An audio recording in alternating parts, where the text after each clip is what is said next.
BBA, BCA, BCom computer కోర్సులో 100% placement లభించే ఏకైక డిగ్రీ కాలేజ్ కూకట్పల్లిలోని i3 డిగ్రీ కాలేజ్ 8367215215. ప్రస్తుతం మనతో పాటు లైవ్ కాల్ అందుబాటులో ఉన్నారు జేడి లక్ష్మీనారాయణ గారు, జై భారత్ పార్టీ వ్యవస్థాపక అధ్యక్షులు, అలాగే మాజీ సిబిఐ జేడి కూడా. పైగా ఆయన ఇంతకుముందు యాంటీ టెర్రరిస్ట్ స్క్వాడ్ కి పనిచేస్తున్నారు. ఆయనతో మాట్లాడదాం. ఆపరేషన్ సింధూర్ పై ఆయన ఏం చెప్తారో ఒక్కసారి చూద్దాం. సార్ నమస్తే అండి. నమస్తే నిరుపమ గారు. సార్, మొత్తానికి యుద్ధం మొదలైంది అని అనుకోవచ్చా? ఎందుకంటే ఆపరేషన్ సింధూర్ తోటి ఎక్కడెక్కడైతే పాకిస్తాన్ ఉగ్రవాదులు ఉన్నారో వాళ్ళందరినీ తుడిచిపెట్టేయాలి అని చెప్పేసి భారత ప్రభుత్వం నిర్ణయం తీసుకున్నట్లు కనిపిస్తా ఉంది. రాత్రి 1:05 నుంచి 1:30 వరకు కూడా కాల్పులు జరిగాయి అని చెప్పి మన ఆర్మీ అధికారులే ఇప్పుడు ప్రెస్లో మాట్లాడారు. సో దీన్ని ఎలా చూడాలి సార్? అసలు ఆపరేషన్ సింధూర్ ఎక్కడి వరకు వెళ్ళబోతోందని అనుకుంటున్నారు సార్ మీరు? ఆపరేషన్ సింధూర్ ని ప్లాన్ చేసి విజయవంతంగా ఎగ్జిక్యూట్ చేసిన మన భారతదేశ రక్షణ దళాలకు, వారిని మార్గదర్శనం చేస్తూ వారి వెంట ఉన్న ప్రధానమంత్రి గారు, తర్వాత రక్షణ మంత్రి గారు, హోంమంత్రి గారు, తర్వాత national security adviser Ajit Doval గారు, మిగతా వారందరికీ కూడా మొట్టమొదటిసారిగా మనం అభినందనలు తెలియజేయాలి. ఎందుకంటే ఏప్రిల్ 22వ తర్వాత 2వ రోజున పహల్గావ్లో జరిగిన సంఘటన తర్వాత అనేక చర్చలు మనం రోజు టీవీ మాధ్యమాల్లో చూస్తూనే ఉన్నాం. యుద్ధం రాబోతోంది, ఆ తర్వాత ఇక పాకిస్తాన్ ఉండదు, ఇలా రకరకాల చర్చలు జరిగాయి. కానీ స్పష్టంగా ప్రధానమంత్రి గారు పహల్గావ్లో జరిగిన సంఘటనలలో ఎవరైతే భాగస్వాములయ్యారో వారిని, వారి మద్దతుదారుల్ని, వారి కుట్రలో భాగస్వాములయ్యే వారిని భారతదేశం వదలదు, భూభాగంలో ఎక్కడున్నా కూడా వాళ్ళ మీద చర్యలు తీసుకుంటామని వారు చెబితే, మన అమిత్ షా గారు వచ్చేసి మిట్టి మే మిలా దేంగే అన్నారు ఆయన. తర్వాత రక్షణ మంత్రి గారు మూతోడికే జవాబు దేంగే అన్నారు. కాబట్టి ఈ విధంగా భారతదేశం యొక్క నిర్ణయం అన్నది చాలా స్పష్టంగా మనకు వెళ్ళింది. ఎప్పుడు కూడా భారతదేశం ఉగ్రవాదానికి వ్యతిరేకంగా పనిచేస్తుంది. దేశంలో ఉన్న నాగరికులు కానీ వారి మీద కాదు, ఉగ్రవాదం మీద భారతదేశం ఎప్పుడు కూడా ఉక్కుపాదం మోపాలన్న కాంక్షతో ఉంటుంది. కాబట్టి ఈ మధ్య రోజుల్లో అనేక రంగాలు, అంటే మనం జనరల్ గా ముప్పేట దాడి అంటే మీరు చూసుకుంటే దౌత్యపరంగా మనం అనేక చర్యలు తీసుకున్నాం. దౌత్యపరంగా వాళ్ళ వీసాలు రద్దు చేయడం, తర్వాత వాళ్ళ ఎంబసీలో స్ట్రెంగ్త్ తగ్గించడం, ఆ తర్వాత వచ్చేసి ఇండస్ వాటర్ ట్రీటీ ఏదైతే ఉందో దాన్ని అబెన్స్ లో పెట్టడం, తర్వాత మన భూభాగాన్ని, మన గగనతలాన్ని వాళ్ళ విమానాలు రానివ్వకపోవడం, వాళ్ళ షిప్స్ ఏవైతే ఉన్నాయో నౌకలు మన పోర్ట్లకు రానివ్వకపోవడం, ఇలా రకరకాల చర్యలు మనం తీసుకున్నాం. ఆ తరువాత దౌత్యపరంగా ఈ చర్యలు తీసుకుంటూ అంతర్జాతీయ స్థాయిలో పాకిస్తాన్ని మళ్ళా ఒకసారి ఎక్స్పోజ్ చేశాం. అంటే ఈ పెహల్గావ్ దాడి వెనకాల, ఈ ఉగ్రవాదుల వెనకాల పాకిస్తాన్ ISI మరియు పాకిస్తాన్ దేశం కూడా ఉందని అన్ని దేశాలను మనం చెప్పడం వల్ల సుమారుగా 153 దేశాలు భారతదేశానికి మద్దతుగా పలికి. ఆ తర్వాత యునైటెడ్ నేషన్ సెక్యూరిటీ కౌన్సిల్లో నిన్న జరిగిన మీటింగులో పాకిస్తాన్ ని మళ్ళా ఏకాకి చేసి వాళ్ళను తూర్పారబట్టారు నిన్న మీరు చూస్తే. ఆ తర్వాత పాకిస్తాన్ పార్లమెంట్ లోనే వాళ్ళ ఎంపీలే మాట్లాడారు, మనం ఎక్కడ యుద్ధం చేస్తాం, మీ ఎంపీలే రాలేదు ఇక్కడికి, మన దగ్గర డబ్బులు ఎక్కడ ఉన్నాయి, ఈ విధంగా మాట్లాడారు. సో ఇదంతా కూడా సైకలాజికల్ వార్ఫేర్ అన్నమాట. ఆ తర్వాత వాణిజ్య పరంగా కూడా అనేక చర్యలు, తర్వాత అంతర్జాతీయ సంస్థల నుంచి వాళ్ళకి నిధులు రాకుండా ప్రయత్నాలు కూడా మనం చేస్తున్నాం. జయశంకర్ గారు ముఖ్యంగా మనం ఇక్కడ మాట్లాడుకోవాలి. తర్వాత నిర్మలా సీతారామన్ గారు కూడా ఏషియన్ డెవలప్మెంట్ బ్యాంకుతో వాళ్ళతో మాట్లాడడం, తర్వాత FATF అనే సంఘటన ఏదైతే ఉంటుందో ఫైనాన్షియల్ టాస్క్ ఫోర్స్ అన్నది, వాటిని కూడా ఫైనాన్షియల్ యాక్షన్ టాస్క్ ఫోర్స్, అంటే ఏ దేశం అయితే ఉగ్రవాదాన్ని ప్రోత్సహిస్తుందో, మనీ లాండరింగ్ ను ప్రోత్సహిస్తుందో అటువంటి దేశాలకు బయటి దేశాల నుంచి, బయటి సంస్థల నుంచి నిధులు రాకుండా వీరు చేస్తుంటారు. దాన్ని గ్రే లిస్ట్ అంటాము, తర్వాత వచ్చేసి రెడ్ లిస్ట్ అంటాం. కాబట్టి పాకిస్తాన్ ఇప్పుడు గ్రే లిస్ట్ లో తీసుకురావాలన్న ప్రతిపాదన జరుగుతుంది. కాబట్టి ఈ విధంగా వాళ్ళని ఆర్థికంగా, ఆ తర్వాత మనం అందరం మిలిటరీ ఏం చేస్తుందంటే, ఈ రోజు ఉదయం మీరు అన్నట్టు ఉదయం 1:05 వారు వెళ్ళి ఈ విధంగా 9 స్థావరాలు, ఇంతకు ముందు బాలాకోట్ అన్న ప్రాంతానికి మాత్రమే పరిమితమై ఉన్నాం. కాబట్టి ఈసారి పాక్ ఆక్యుపైడ్ కాశ్మీరు, దాంతో పాటు పాకిస్తాన్ భూభాగంలో కూడా ఈసారి వెళ్ళాం. సుమారుగా 5 పాక్ ఆక్యుపైడ్ జమ్మూ అండ్ కాశ్మీర్ లో, తర్వాత 4 అంతర్జాతీయ బార్డర్ దాటుకొని కూడా మనం వెళ్ళాం. సుమారుగా 100 కిలోమీటర్లు కూడా లోపలికి వెళ్ళి ఈసారి యాక్షన్ తీసుకోవడం జరిగింది. అందులో అనేక మంది ఉగ్రవాదులు ప్రాణాలు కోల్పోయారని, తర్వాత ఇప్పుడు జరిగిన బ్రీఫింగ్ లో ఆ విజువల్స్ కూడా ఇచ్చారు. ఎందుకంటే పాకిస్తాన్ ప్రతిసారి అంటుంది మాకేం జరగలేదు, ఊరికే భారతదేశం కల్లబుల్లి కబుర్లు చెప్తుంది. దానికోసం విజువల్ ఎవిడెన్స్ కూడా ఈ రోజు అక్కడ ఇవ్వడం జరిగింది. వీటిని కరెక్ట్ గా ఐడెంటిఫై చేయడం, తర్వాత ఇవి ఉగ్రవాద సంస్థలు అన్నవి గుర్తించి వాళ్ళ ఇన్ఫ్రాస్ట్రక్చర్, వాళ్ళ బిల్డింగ్స్ అని తెలుసుకొని స్పష్టంగా చెప్పారు. మన దాంట్లో మేము ఎక్కడా కూడా మిలిటరీ ఇన్స్టలేషన్స్ గాని, ప్రజలకు సంబంధించినవి గాని వాటి మీద మేము దాడులు జరపలేదు. కాబట్టి ఇదంతా మనం చూసుకుంటుంటే ఏం తెలుస్తుందంటే, భారతదేశం ఈ 22వ తారీఖు నుంచి ఈ విధంగా క్యాలిక్యులేషన్స్ చేసి అజిత్ డోవల్ గారి నేతృత్వంలో, సిడిఎస్ గారి నేతృత్వంలో ఇవన్నీ కూడా ప్లాన్ చేసి ప్రధానమంత్రి గారి ఆమోదంతో ఈ చర్యలు తీసుకోవడం అన్నది భారతదేశం ఎప్పుడు కూడా ఉగ్రవాదానికి వ్యతిరేకిస్తుంది అన్నది సుస్పష్టమైన మెసేజ్ చెప్పాం. ఇది ఫేజ్ 1 మాత్రమే అన్నది కూడా చెప్పాం. అంటే చాలా మంది అనుకోవచ్చు ఇది అయిపోయింది, ఇంకేం ఉండదు. కాబట్టి ఇది ఫేజ్ 1 మాత్రమే. ఆ తరువాత ఇది కొనసాగాలి. యాక్చువల్ గా అంటే కేవలం మిలిటరీ దాడులు మాత్రమే కాదు, మనం ఏ విధంగా అంతర్జాతీయంగా దీని మీద ప్రెషర్ సృష్టించాలో అది మరిచిపోకుండా దీన్ని ముందుకు తీసుకువెళ్ళగలిగితే ఏంటంటే పాకిస్తాన్ లోని ఉగ్రవాదాన్ని మనం బయటికి తీయొచ్చు అన్నది ప్రధానంగా భారతదేశం ముందుకు తీసుకువెళ్లాలన్నది మనం కోరుకోవాలి. సార్ యాక్చువల్లీ ఈ రోజు మాక్ డ్రిల్ పెట్టున్నారు మొత్తం దేశవ్యాప్తంగా పలు ప్రాంతాల్లో, మనకు కూడా హైదరాబాద్ లో ఒక 4 ప్లేసెస్ లో పెట్టున్నారు. దాన్ని కూడా ఆపేసినటువంటి పరిస్థితి. అంటే ఆపరేషన్ సింధూర్ ని కంటిన్యూ చేస్తారు అనే ఒక మెసేజ్ ని ఇస్తున్నట్ట సార్, లేకపోతే దీన్ని ఇంకా తీవ్రతరం చేయబోతున్నారనా? అసలు ఏ రకమైన మెసేజ్ ఇచ్చారు సార్? పెట్టినటువంటి మాక్ డ్రిల్ ఎందుకు ఆపాల్సిన పరిస్థితి వచ్చింది? ముఖ్యంగా ఏంటంటే మాక్ డ్రిల్ అన్నది 1971వ సంవత్సరం నుంచి తర్వాత మళ్ళా మొదటిసారిగా మనం అమలు చేస్తాం. అందువల్ల ఏంటంటే చాలా ప్రిపరేషన్స్ అవ్వాలి. యాక్చువల్ గా మనకు ఏంటంటే ఆల్రెడీ ఒక యాక్షన్ తీసుకున్నాం, ఆపరేషన్ సింధూర్. కాబట్టి పాకిస్తాన్ ఏ విధంగా ప్రతిస్పందిస్తుంది అన్నది కూడా మనం చూడాల్సిన అంశం. కాబట్టి ఇటువంటి సమయంలో మాక్ డ్రిల్స్ అన్న వాటిని పెట్టి మళ్ళా పబ్లిక్ ని పెద్ద ఎత్తున రోడ్ల మీదకి తీసుకురావడం ఇవన్నీ కూడా కాకుండా సోషల్ మీడియా ద్వారా అనేక మెసేజ్లు చేస్తున్నాయి. మనకి ఏవైనా బాంబు దాడులు కానీ ఏమైనా జరిగితే ఏ విధంగా ప్రికాషన్స్ తీసుకోవాలని అక్కడ మన ఢిల్లీ నుంచే కూడా కొన్ని వీడియోస్ కూడా రిలీజ్ చేయడం జరిగింది. అక్కడ ఉన్న వివేక్ శ్రీవాత్సవ్ గారని director general of civil defence, ఆయన మా బ్యాచ్మెంటే. సో తను వీడియోస్ కూడా పెట్టడం జరిగింది ఏ విధంగా చర్యలు తీసుకోవాలి. కాబట్టి ఇప్పుడు ఆల్రెడీ మనం యాక్షన్ లో దిగాం కాబట్టి ప్రతి చర్యలు ఏ విధంగా ఉంటాయి అన్నదాన్ని పబ్లిక్ ను రోడ్డు మీద తెచ్చి మళ్ళా కాలేజెస్ లో, స్కూల్స్ లో తీసుకొచ్చి చేయడం కన్నా కొద్దిగా ఇది చూద్దాం అన్న దాని విధంగా వాటిని తాత్కాలికంగా పోస్ట్పోన్ చేయడం జరిగింది. ఆ తర్వాత ముఖ్యంగా ఇప్పుడు పాకిస్తాన్ ఆపరేషన్ సింధూర్ కి వాళ్ళు ఎల్ఓసిలో, లైన్ ఆఫ్ కంట్రోల్ లో వాళ్ళు ఆర్టిలరీ ఫైరింగ్స్ చేస్తున్నారని మనం వింటున్నాం. కొంతమంది మన పౌరులు మరణించడము, తర్వాత వచ్చేసి గాయపడడం కూడా జరిగిందని చూస్తున్నారు.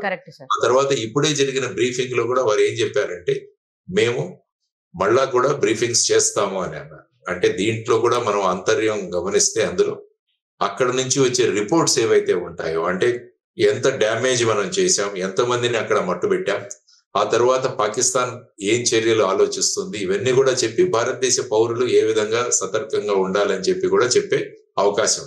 కాబట్టి పాకిస్తాన్ ఈ చర్యలతో ఆల్మోస్ట్ డిమోరలైజ్ అయిపోయింది. వాళ్ళేదో మాట్లాడుతున్నారు, ఎందుకంటే మాట్లాడాలి, మేకపోతే గాంభీర్యాన్ని ప్రదర్శించాల్సిన అవసరం ఉంది వాళ్ళ మీద. కాబట్టి మేము కూడా సరి అయిన టైంలో, కరెక్ట్ టైంలో మేము కూడా చర్యలు తీసుకుంటామని వాళ్ళు చెబుతున్నారు. కానీ ఇప్పుడు మొత్తం అంతర్జాతీయంగా ఈ రోజు చూస్తే యునైటెడ్ స్టేట్స్ భారతదేశాన్ని సమర్థించింది, ఇజ్రాయెల్ భారతదేశాన్ని సమర్థించింది, మిగతా అన్ని దేశాలు కూడా భారతదేశానికి సెల్ఫ్ డిఫెన్స్ ఉంది, కానీ దీన్ని ఇంకా ఎస్కలేట్ చేయనివ్వకండి అని ఒక రిక్వెస్ట్ కూడా ప్రపంచ దేశాలు మనల్ని చేస్తుంది. సో ఈ విధమైన పరిస్థితులలో ఇప్పుడంతా కూడా పాకిస్తాన్ ఏ విధంగా రిప్లై ఇస్తుందన్న దాని మీద భారతదేశం యొక్క చర్యలు ఉండబోతున్నాయి. తర్వాత ఇంకా స్పెసిఫిక్ ఇన్ఫర్మేషన్లు ఏవైనా చేయాల్సిన ఉంటే వాటి మీద కూడా ఈ ఆపరేషన్ సింధూర్ అన్నది ఫేజ్ 2 కూడా అవ్వచ్చు. ఇది వెంటనే ప్రొలాంగ్డ్ గా జరగాలి. అంటే ముఖ్యంగా మిలిటరీ పరంగా కాకపోవచ్చు కానీ దౌత్య పరంగాను, వాణిజ్య పరంగాను ఆ ప్రెషర్ అన్నది మనం కొనసాగిస్తూ పాకిస్తాన్ వాళ్లే స్వయంగా వాళ్ళ దగ్గర ఉన్న టెర్రరిస్ట్ బేసుల్ని వాళ్లే కూలగొట్టే విధంగా మనం భారతదేశాన్ని వాళ్ళ కాళ్ళ దగ్గరికి తీసుకురావాలి అన్నది భారతదేశం ఆలోచించే విధానం అని నేను అనుకుంటాను. ఆ విధమైన పరిస్థితి కూడా వస్తుంది త్వరలో, నది నా అంచనా. సార్ కొంతమంది అనవసరంగా భయపెట్టిస్తున్నారో లేకపోతే మరి ఏం చెప్పదలుచుకున్నారో తెలియదు కానీ ఒక 2-3 వారాల పాటు చాలా ప్రాబ్లం అయిపోతుంది, ప్రత్యక్ష యుద్ధం వచ్చేస్తుంది, మిలిటరీ మొత్తం దిగిపోయి ఏదేదో జరిగిపోతుంది, ఇక్కడ బాంబులు పడిపోతాయి, హైదరాబాద్లో కూడా బాంబులు పడిపోతాయి, ఏకంగా హుస్సేన్ సాగర్లో కూడా బాంబులు పడిపోతాయి అని రకరకాలైనటువంటి కామెంట్లు చేస్తూ 2-3 వారాలకు సరిపడా నిత్యావసరాలన్నీ దగ్గర పెట్టుకోండి, ప్రజలు బయటకు రావడానికి కూడా ఇబ్బంది పడతారు, ఇట్లాంటి కామెంట్స్ చేస్తా ఉన్నారు. అది ఎంతవరకు నిజం సార్? ఎప్పుడు కూడా ప్రభుత్వం నుంచి వచ్చే సూచనలు ఏవైతే ఉంటాయో వాటిని మనం ఫాలో అవ్వాలి. ఎందుకంటే ఈ సోషల్ మీడియాలో ప్రతి ఒక్కరూ వాళ్ళు విపరీతమైన జ్ఞానంతో చెప్తుంటారు. ఈవెన్ కోవిడ్ కాలంలో కూడా ఇలాగే ఉండేది. కరెక్ట్ ఈవెన్ కోవిడ్ సమయంలో నా వాయిస్ పెట్టి కూడా ఒక ఆడియో చేశారు. అవును. అంటే ఆ విధంగా కొంతమంది ఉంటారు ఈ విధంగా వాళ్ళ ప్రభావాన్ని చూపించడానికని. కాబట్టి ప్రభుత్వం ఏదైతే మెసేజెస్ పెడుతుందో, ప్రభుత్వం ఏదైతే ఆథెంటిక్ వీడియోస్ ఏదైనా పెడుతుందో, ఆథెంటిక్ గా ప్రభుత్వం ఏదైతే సూచనలు ఇస్తుందో వాటిని ఫాలో చేయాల్సిన అవసరం. కాబట్టి వీరందరూ కూడా భయాందోళనలు సృష్టించి ప్రజలందరూ మార్కెట్లకు వెళ్ళిపోయి అక్కడి నుంచి కూరగాయలన్నీ కొనుక్కొనేసి నిత్యావసర వస్తువులు కొనేసుకుని బ్యాంకులో ఉన్న డబ్బులు విత్డ్రా చేసుకుని ఇవన్నీ కూడా ఒక రకమైన ఆనందాన్ని కొంతమంది పొందుతుంటారు. ఆ విధంగా చేసే చర్యలు ఇవి. కాబట్టి వీటి మీద ప్రజలు నమ్మకం పెట్టుకుంటే ప్రభుత్వం ఎప్పుడైనా సూచనలు ఇవ్వాలంటే అది స్పష్టంగా ఈరోజు ఎలాగైతే ఇప్పుడు ప్రెస్ బ్రీఫింగ్ మనం చూసాము, లేకుంటే ప్రెస్ ఇన్ఫర్మేషన్ బ్యూరో ద్వారాను, లేకుంటే ఐఎండ్బి మినిస్ట్రీ నుంచి కానీ స్పష్ట సూచనలు ఇస్తుంది. వాటిని ఫాలో అవ్వాల్సిన అవసరం ఉందన్నది ప్రజలకు మనం సూచన తెలియజేయడం అవసరం. మిసైల్స్ నంబర్స్ తో సహా చెప్పేస్తున్నారు సార్. ఈ మిసైల్ పడిపోతుంది, ఆ మిసైల్ పడిపోతుంది, ఈ నెంబర్ తో మిసైల్, ఆ నెంబర్ తో మిసైల్ అని. అది వింటుంటే అసలు ఏ నాలెడ్జ్ తో చెప్తున్నారో కూడా అర్థం కావట్లేదు వాళ్ళు. బట్ అది ప్రజల్లో ఒక రకమైన భయాందోళనలు రేకెత్తిస్తుంది. మీరు అన్నట్లు రకరకాలైనటువంటి నిత్యావసరాల మీద, మిగతా వస్తువుల మీద కూడా స్కేర్సిటీ పడి అవి రేట్లు పెరిగిపోయే అవకాశం కూడా ఉంటుంది కదా సార్ అనవసరంగా. సో ఈ విధంగా ఏంటంటే మార్కెట్ లో ఆర్టిఫిషియల్ ఇది తయారు చేసి ఆ విధంగా బూస్టప్ చేసే ప్రయత్నాలు కూడా చేస్తుంటారు చాలా మంది. సో ఏంటంటే ఆర్థికంగా ఇంకా షాపుల్లో అమ్మకానికి పోని వస్తువులన్నిటి ఈ సందర్భాన్ని వినియోగించుకొని మనం అమ్మేద్దాం అన్న ప్రయత్నాలు కూడా జరుగుతుంటాయి. సో కాబట్టి ప్రజలందరికీ మీ ద్వారా సూచన ఏంటంటే ప్రభుత్వం యొక్క సూచనల కోసం మనం వెయిట్ చేద్దాం అన్నది మనం ఆలోచించుకోవాలి. పాకిస్తాన్ ఎప్పుడు కూడా భారతదేశం మీద అటాక్ చేసే ధైర్యం లేదు. వాళ్ళు ఎప్పుడు కూడా అప్రత్యక్ష యుద్ధమే చేస్తారు. ప్రత్యక్ష యుద్ధం చేసే ధైర్యం లేదు వాళ్ళకు. అందుకనే వాళ్ళు ఇంతకు ముందు కూడా చూస్తే ఉగ్రవాద దాడులు కానీ, లేకుంటే ఈ నార్కోటిక్స్, ఈ మాదక ద్రవ్యాలు మన దేశానికి పంపించడం కానీ, లేకుంటే ఫేక్ కరెన్సీని భారతదేశంలో పుష్ చేయడం కానీ ఇలాంటివి చేస్తుంటారు వాళ్ళు.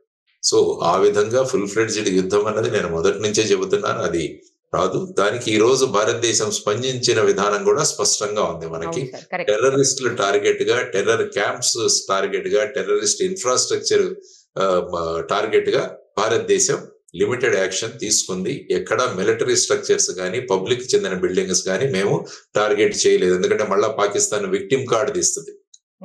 ఈ విధంగా నష్టపోయాము, ఈ విధంగా మేము విక్టిమ్స్ గా ఉండిపోయాము అని కార్డు తీయకుండా భారతదేశం సుస్పష్టంగా చెప్పింది, our fight is against terrorism, our fight is against terrorist infrastructure, our fight is against indoctrination, our fight is against terror base camps, our fight is against terror launch pads అన్నది సుస్పష్టంగా operation Sindoor phase 1 లో తెలియజేశాం. ఇప్పుడు వాళ్ళ reaction బట్టి next phases ఉంటాయన్నది మనం ఆలోచించుకోవాలి.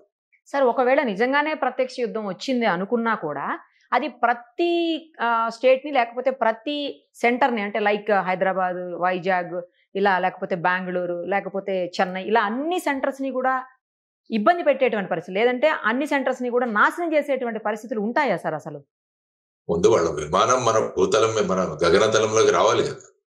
వాళ్ళు ఏదైనా చేయాలంటే వాళ్ళు ముఖ్యంగా చేసేది ఏంటంటే వైమానిక దాడులు చేస్తారు. వాళ్ళు వాళ్ళ భూభాగం వదిలి భారతదేశంలోకి రాగానే వాళ్ళకు విమానాలు కూలిపోతాయి. There is no doubt. ఆ విధమైన రాడార్ సిస్టమ్ ఉంది మన దగ్గర, ఆ విధమైన మిసైల్ సిస్టమ్ ఉంది, ఆ విధంగా ఎయిర్ క్రాఫ్ట్ లను ఐడెంటిఫై చేసే సిస్టమ్స్ ఉన్నాయి, మనం సర్ఫేస్ టు ఎయిర్ మిసైల్స్ ఉన్నాయి మన దగ్గర. కాబట్టి ఆ విధమైన పరిస్థితులు అన్నవి రావు. ఇది కేవలం ఒక ముందు చర్య.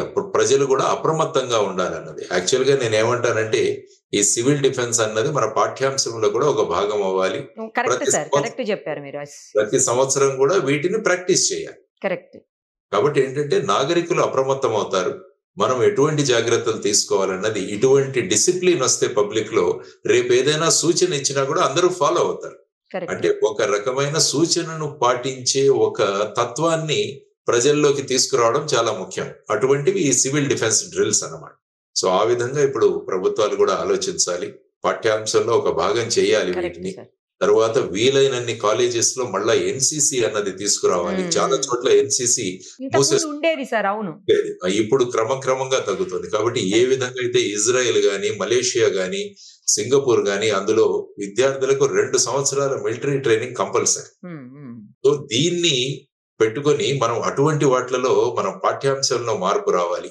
తర్వాత ప్రజలలో జాతీయ భావన అన్నది ఒకటి పెంపొందించాలి. కాబట్టి ఇప్పుడు ఈ ఇన్సిడెంట్ వల్ల ప్రజలందరూ కూడా దగ్గరికి వచ్చారు.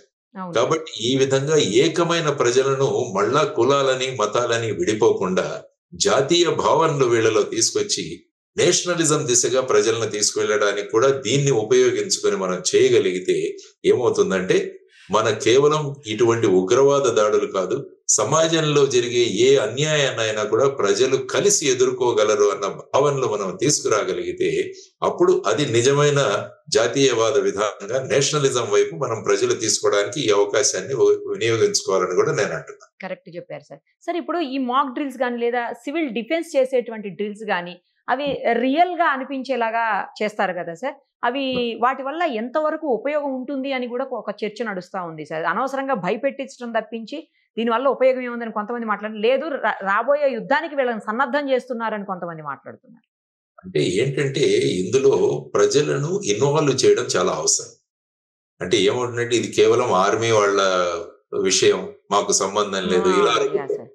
అలా కాకుండా ఒక దేశంలో ఉన్న పౌరులుగా మనం అందరం కూడా రెస్పాండ్ అవ్వాలి అన్న ఒక బాధ్యతాయుతమైన ప్రవర్తన.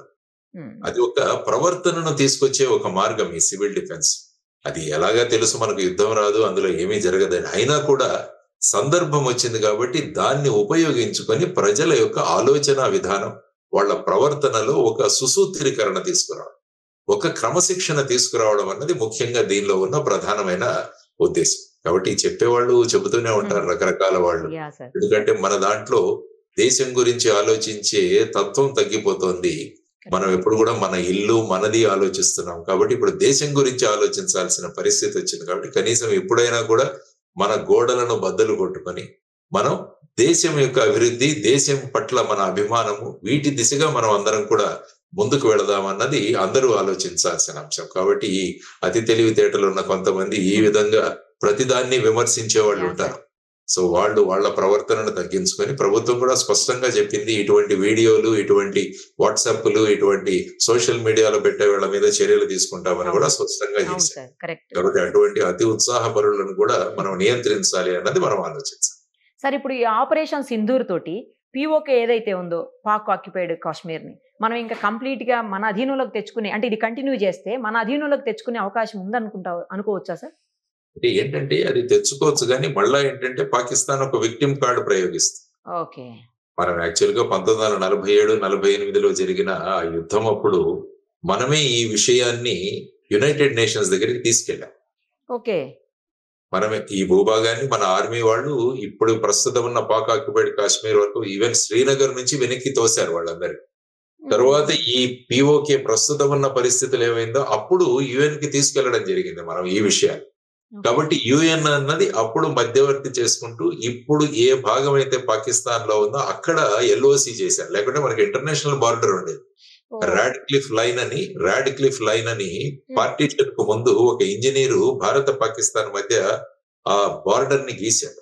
దాన్ని రాడ్క్లిఫ్ లైన్ అంటాం.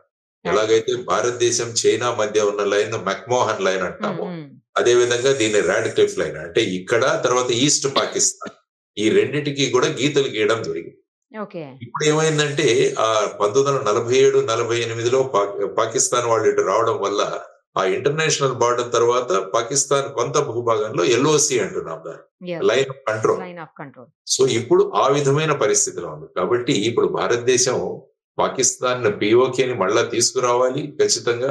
ఆ తర్వాత మీరు చూసుకుంటే జమ్మూ అండ్ కాశ్మీర్ అసెంబ్లీలో కూడా ఒక 10 సీట్లు పిఓకే వాళ్ళ కోసం పెట్టడం జరిగింది. అవును సార్, కరెక్ట్. అంటే దాని ద్వారా భారతదేశం యొక్క ఉద్దేశం ఏంటంటే ఇది మా భూభాగం. ఎందుకంటే మనం భారతదేశం పటం వేసినా కూడా ఫుల్ జమ్మూ కాశ్మీర్ ఉంటుంది మనది, ఎందుకంటే ఆల్రెడీ మనది అది. సో దాన్ని ఆ విధంగా భావిస్తున్న సందర్భంలో ఇప్పుడు ఆ యునైటెడ్ నేషన్స్ యొక్క మధ్యస్థిత్వంలో ఈ విధమైన పరిస్థితులలో తర్వాత ఏంటంటే ఆ ప్రాంతంలో ఉన్న ప్రజలు కూడా మనతో ఉండాలి అన్న భావనలు వాళ్ళలో తీసుకురావాలి. లేకుంటే ఏమవుతుందంటే వాళ్ళు భారతదేశం విరోధంగా ఉంటే వాళ్ళతోనే మన వనరులన్నీ కూడా అక్కడ డైవర్ట్ చేయాల్సి వస్తుంది. వాళ్ళను బుజ్జగించాల్సింది. ఈ పరిస్థితులు రాకుండా మేమే భారతదేశంలో కలిసిపోతామన్న విధానం వాళ్ళలో గనక రాగలిగితే ఏమవుతుందంటే వాళ్ళు భారత పౌరులుగా మన దాంట్లో మిక్స్ అవుతారు వాళ్ళు. లేకుంటే ప్రతిసారి వాళ్ళు వేరు విధంగా ఆలోచించడము, అక్కడ మళ్ళా ఉగ్రవాద చర్యలు ఏర్పడడం, మన ఆర్మీ అంతా కూడా అక్కడ డిప్లాయ్ చేయడం, ఇవన్నీ కూడా మనకు అడిషనల్. సుమారుగా 53 లక్షల మంది ఉన్నారు వాళ్ళకి. మనకున్న జనాభాకు మళ్ళా ఒక 53 లక్షలు. అక్కడ ఏంటంటే పరిస్థితులు చాలా అధ్వానంగా ఉన్నాయి. వాళ్లకు మళ్ళా ఉద్యోగాలు, వాళ్లకు మళ్ళా ఈ మన పథకాలు ఇవన్నీ అమలు చేసే కన్నా అక్కడి ప్రజల సంసిద్ధత, మేము ఇంకా భారతదేశంతోనే ఉంటామని వాళ్లలో మార్పు తీసుకొచ్చి అప్పుడు యునైటెడ్ నేషన్స్ వాళ్ళ మధ్యస్థంతో మనం కలుపుకోగలిగితే ఏమవుతుందంటే ఆ కలయిక అన్నది సినర్జీతో కలుస్తుంది. లేకుంటే వ్యతిరేకంగా కలుపుకుంటూ ఉంటే ప్రతిసారి మనకు సమస్యలే ఉంటాయి. కాబట్టి ఆ విధంగా ప్రస్తుతం ఉన్న దాంట్లో ఆ విధమైన చర్యలు తీసుకుంటూ ముందుకు వెళతారన్నది నేను అనుకుంటాను. అప్పుడు ఆ విధంగా ఉండబోవచ్చు అని నేను అంటాను. సార్, ఈ రాబోయే సమీప దూరంలో ఎలాంటి సిచ్యుయేషన్స్ మన ఇద్దరి మధ్యన, అంటే పాక్కి మన ఇండియా మధ్యన నెలకొనబోతున్నాయని మీరు అనుకుంటున్నారు సార్? పాకిస్తాన్ భారతదేశం మధ్య ఇక పాకిస్తాన్ సరెండర్ అయిపోవాలి. పాకిస్తాన్ సరెండర్ అయిపోయి మా భూభాగంలో ఉన్న టెర్రరిజాన్ని మేము మట్టు పెడతామన్న దీనికి ప్రపంచ దేశాలన్నీ కలిసి పాకిస్తాన్ ని తీసుకురావాలి. ఆ విధంగా తర్వాత ఒక ఇంటర్నేషనల్ మానిటర్డ్ ఒక గ్రూప్ అన్నది ఏర్పడి వాళ్ళు నిజంగా చర్యలు తీసుకుంటున్నారా లేదా అన్నది కూడా మానిటర్ చేయాలి. లేకుంటే వాళ్ళు ఏం చెప్తారు, మేము అందరినీ మట్టు పెట్టామంటారు. కుదరదు. ఎలాగైతే మనం ప్రపంచ దేశాల్లో ఉన్న ఒక ఫోర్స్ ని గనక మనం అక్కడికి తీసుకురాగలిగితే వాళ్ళ సూపర్విజన్ లో ఈ టెర్రర్ క్యాంపులు కానీ వీటన్నిటి మీద చర్యలు జరిగి ఎప్పుడైతే ఆ ఇంటర్నేషనల్ బాడీ సర్టిఫికేట్ ఇస్తుందో ఇక పాకిస్తాన్ లో ఈ విధమైన టెర్రరిజం లేదు, క్యాంప్స్ లేవని, అప్పుడు అది మనం నమ్మాలి. లేకంటే ఏంటంటే అక్కడ రక్త బీజుడు లాగా దాని నుంచి పుడుతూనే ఉంటారు. ఎన్నిసార్లు చేసినా కూడా వాళ్ళు పుడుతూనే ఉంటారు. కాబట్టి ఈ టెర్రరిస్టుల పుట్టుక అన్నది మనం టోటల్ గా ఎలిమినేట్ చేయగలిగితే, అది అందరి యొక్క కోఆపరేషన్ తో గనక చేయగలిగితే అప్పుడు ఏమవుతుందంటే పాకిస్తాన్ మీద ప్రెషర్ ఉంటుంది. ఆ దిశగా భారతదేశం దీన్ని ముందుకు కొనసాగించాలి అన్నది మనం అంతా కూడా కోరుకుంటాం. సార్, లేటెస్ట్ గా అమెరికా అధ్యక్షుడు ట్రంప్ చేసినటువంటి కొన్ని వ్యాఖ్యలు కూడా దుమారం లేపుతున్నాయి సార్. 2 దేశాలు సంయమనం పాటించాలి, యుద్ధానికి పోవద్దు అని చెబుతూ 2 స్ట్రాంగ్ కంట్రీస్ రోడ్డు మీదకి వచ్చి కొట్టుకోవటం కరెక్ట్ కాదు అనమాట. ఎవరు స్ట్రాంగ్ కంట్రీ ఇక్కడ?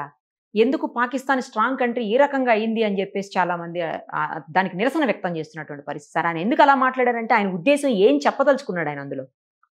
ఎందుకంటే పాకిస్తాన్ అన్నది అమెరికాతో చాలా రోజులు దగ్గరగా ఉండేది. ముఖ్యంగా ఆఫ్ఘనిస్తాన్ లో వాళ్ళు అక్కడ ప్రభుత్వాన్ని కూలదోయడానికి కమ్యూనిస్టు ప్రభుత్వాన్ని, అప్పుడు తాలిబాన్ అనే ఒక సంస్థను స్థాపించి పాకిస్తాన్ మద్దతుతో వాళ్ళందరినీ తయారు చేసి అక్కడ పంపించారు. తర్వాత ఈ తాలిబానే ఏకుకు మేకై కూర్చో, ఈ తాలిబాన్ వాళ్లే వెళ్లి మళ్ళా 2001 లో వాళ్ళ ట్విన్ టవర్స్ ని వాటిని అటాక్ చేయడంలో వీళ్ళందరూ ఉన్నారు. సో వాళ్లను మళ్ళా మట్టు పెట్టడానికి మళ్ళా పాకిస్తాన్ నే ఉపయోగించుకుంది అమెరికా. సో వాళ్లను ఆ విధంగా తయారు చేసిన వాళ్ళు మళ్ళా, ఎందుకంటే ఆ సమయంలో పాకిస్తాన్ యుఎస్ ఫోర్సెస్ వచ్చి ఆఫ్ఘనిస్తాన్ లో ఉన్నాయి తాలిబాన్ కు వ్యతిరేకంగా. సో అప్పుడు మళ్ళా ఏమైంది, ఫైనల్ గా ఇక వీళ్లతో వద్దని చెప్పేసి విత్డ్రా చేసుకున్నారు. కాబట్టి అమెరికన్ ఫోర్సెస్ ఆఫ్ఘనిస్తాన్ లో ఉన్న సమయంలో పాకిస్తాన్ వాళ్ళ మద్దతు ఉండింది వాళ్ళకి. కానీ క్రమక్రమంగా 2021 తర్వాత అది దూరం అయిపోయింది. జో బైడెన్ వచ్చిన తర్వాత వాళ్ళని విత్డ్రా చేసేసారు. సో దానివల్ల ఏమవుతుందంటే పాకిస్తాన్ చాలా దగ్గరగా ఉన్న దేశం, వాళ్ళకి F-16లు కానీ ఇవన్నీ కూడా చాలా సరఫరా చేస్తారు. F-16 విమానాలు ఏవైతే యుద్ధ విమానాలు ఉన్నాయో లేటెస్ట్, వాటన్నింటి కూడా పాకిస్తాన్ కి ఇచ్చి ఉన్నారు. సో అటువంటి పరిస్థితుల్లో పాకిస్తాన్ యొక్క అనుబంధాన్ని, వారితో ఉన్న అనుబంధాన్ని వాళ్ళంత త్వరగా తీసేయారు. అందుకనే 2 దేశాల గురించి, ఇరు దేశాలు మాకు మిత్రులే అని కూడా ట్రంప్ గారు మాట్లాడారు. ఇప్పుడు 2 దేశాల దగ్గర అణ్వస్త్రాలు ఉన్నాయి కాబట్టి మీరు సంయమనం పాటించండి అని కూడా వారు చెబుతున్నారు. జనరల్ గా ఈ 2 దేశాలు అణ్వస్త్రాలు ఉన్న దేశాలు ఈ విధంగా. తర్వాత ఏంటంటే ముఖ్యంగా భారతదేశం ఒక పెద్ద మార్కెట్ అమెరికా. సో ఆ విధంగా భారతదేశం కూడా ఈ మధ్య కాలంలో అమెరికాకు దగ్గర అవుతుంది. భారతదేశం యొక్క ప్రాముఖ్యతను కూడా అమెరికా తెలిసింది. ఎందుకంటే భారతదేశంలో ఉన్నవారే వాళ్ళ MNCs అందరికి కూడా CEOలుగా ఉంటున్నారు. భారతదేశం మీద చాలా ఆధారపడి ఉంటుంది. తర్వాత అక్కడి ప్రోడక్ట్స్ కూడా ఇక్కడ మార్కెట్ ఎక్కువగా ఉంటుంది. కాబట్టి భారతదేశాన్ని దూరం చేసుకోగలదు. కానీ ప్రపంచ దౌత్యం ఎలా ఉంటుందంటే అటు అమెరికా కావచ్చు, ఇటు చైనా కావచ్చు, ఇటు రష్యా కావచ్చు, వారి వారి ప్రాబల్యం పెంచుకోవడానికి వాళ్ళు ప్రయత్నం చేస్తుంటారు. అందుకనే వాళ్ళు పాకిస్తాన్ కూడా ఒక కార్డుగా పెట్టుకుంటారు. సో డైరెక్ట్ గా మేము వాళ్ళని రిజెక్ట్ చేయం. ఇవంతా కూడా వాళ్ళ ఇంటర్నేషనల్ లెవెల్లో జియో పాలిటిక్స్ లో ఇవన్నీ కూడా ఉపయోగిస్తారు. అందుకనే ఈ విధంగా చెబుతున్నారు వారు. కాబట్టి ఇరు దేశాలు కూడా ఈ ఎస్కలేట్ చేయొద్దు, దీన్ని పరిష్కరించుకోండి అని వారు అంటున్నారు. యునైటెడ్ అరబ్ ఎమిరేట్స్ కూడా అన్నారు, మిగతా దేశాలు కూడా కోరుతున్నాయి. కాబట్టి భారతదేశం ఈ రోజు మిలిటరీ చర్యలు చేసింది. కాబట్టి నెక్స్ట్ మిలిటరీ చర్య ఏదైతే ఉంటుందో అది పాకిస్తాన్ యొక్క రెస్పాన్స్ మీద ఆధారపడి ఉంటుందని మనం చూడాలి. Let us see sir. Thank you sir. Thank you so much. Suman టీవీలో మీ పర్సనల్ అండ్ బిజినెస్ ప్రమోషన్స్ కోసం కింది నెంబర్కి కాంటాక్ట్ చేయండి.